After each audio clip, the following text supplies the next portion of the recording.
পুরো নাম আশরাফুল ইসলাম আশিক। আশরাফুল ইসলাম। তোমার জন্মসাল কত? কি এখনো সত্যি কথা বলছেন না মিথ্যা কথা বলছেন? জি সত্যি। তাহলে আপনার বাবার নাম কি? আপনি পুরো নাম নেই আপনার বাবার কোনো? জি না, এই নামে জানি না। আমি কি ওইটা দেখতে পারি? নামটা, আইডি নাম্বারটা আমি চেক দিতে একটু পারি? আচ্ছা, ছবিটা তো পাবেন না ওনার? এটা হ্যাঁ। ছবি পাবো, একটু ছবিটা দেখলে এখানে আমরাও পাবো না, নিশ্চিত হতে পারবো। আমি- সে তার জন্ম তারিখও বলতে পারছে না। দেখাইতে পারবো। পরে আমি অফিস থেকে ই করতে পারবো। আপনি তো নির্বাহী আমি ইলেকশন কমিশনের কর্মকর্তা, পর্যবেক্ষক। আমরা এই মুহূর্তে আসলে একজন এটা কি কর্মকর্তাকেও পেয়েছি। আর এখানে এমন আপনি আপনার ফেসবুক আইডিতে ঢুকেন তো।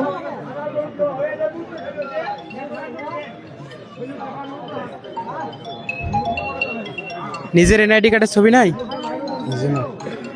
জি জি না। ভোট দিতে আসলে তো এনআইডি কার্ড লাগবে অবশ্যই। আপনার ফেসবুকের নামটা দেখি তো একটু। আপনার ফেসবুকের নাম হচ্ছে রাব্বি আহমেদ, আর আপনার এখানের নাম হচ্ছে কি আশরাফুল ইসলাম আশিক।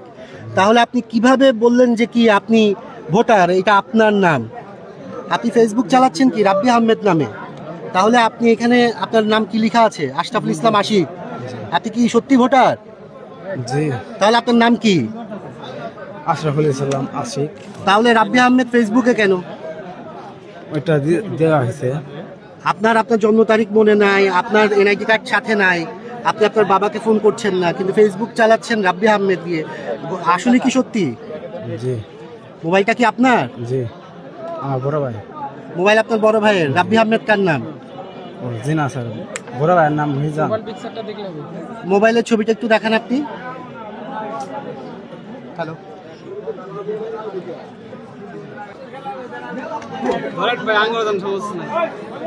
ভাই এনআইডি কার্ড কই তোমার? ভোট দিতে গেলে তো এনআইডি কার্ড লাগবে। বাড়িতে ভাই ভোট দিতে কেউ এনআইডি কার্ড বাড়িতে রাখে? তোমার বয়স কত ভাইয়া? এই শোনো, এই। এই শোনো, তোমার বয়স? দাঁড়াও, দাঁড়াও।